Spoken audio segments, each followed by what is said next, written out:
Make some noise. Hadithi. Good evening. I'm gonna stand because I'm a teacher, so I stand when I teach. So I'm going to stand. My name is Sakhile Ziyanda Belle. Yes, together, Sakhile Ziyanda Belle. I'm actually Lazarus' oldest sister. And it's not a comicist, it's an author. Thank you very much.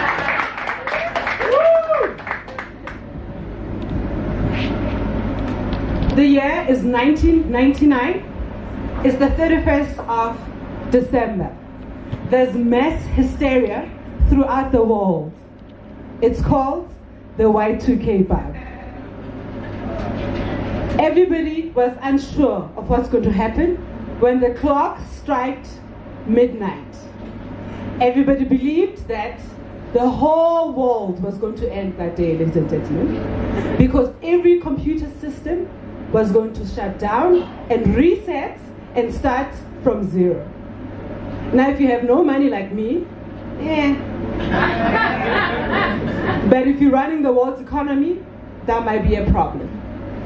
This was, of course, the year where everybody was expecting the millennium to begin. 1st of January 2000. Nothing happened. Maybe a few people were still checking their screens, but nothing happened.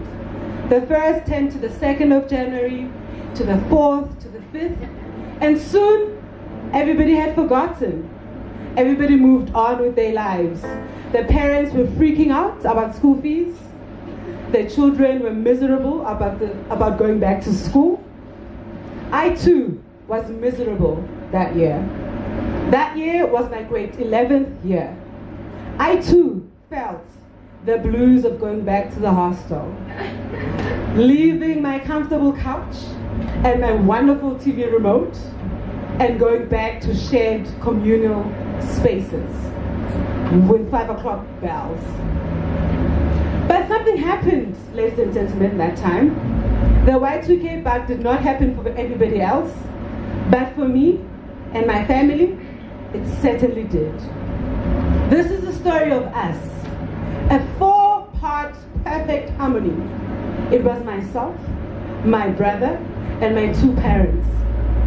We would often sing in the car in a perfect melody, with an exception of my brother because he's not a singer. And we'd sing in the car everywhere we went. We'd sing struggle songs, we'd sing church songs, we sang. We were the perfect harmony. This harmony was so beautiful, I thought this would never, ever end. But in 2000, that changed. I went back to school. It was great. I was happy that it was out weekend. I can go home and see my parents. Because hostel, anybody who stayed in the hostel will know. Hostel. I walked back home into my mother's house only to realize that my father had moved back in the house. But my mother had moved out to another town. I was told she was looking for a new job. So as far as I'm concerned, the harmony was intact. We're just gonna get better instruments. But then the Y2K bug happened. It was not instant. It was a slow process. I didn't notice that my parents were no longer talking to each other. I also didn't notice that instead of my mother, my father would relate the struggles of that day with my brother and I. I didn't notice that slowly, they was drifting apart. Eventually, my mother lived in another town. My father moved back into the house, and life was different. This Y2K bug had presented itself as normal. It was the end of the second year, 2001, it was December. It was my half-brother's initiation celebration.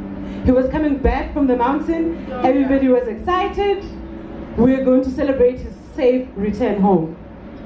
I went with my father, but my mother was going to pick me up. That's the day I met him. I looked into his eyes and I realized this man was not to blame. This man had nothing to do with our 4-part harmony breaking up, but he was here. In that moment, I was filled with anger, frustration, and sadness all in one. So I sat at the back of the bakkie with frustration. My mother asked me, "Do you want to join us?" And I said no.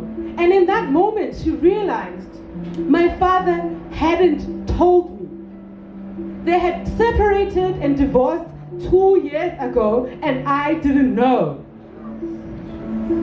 We got home, and she sat me down.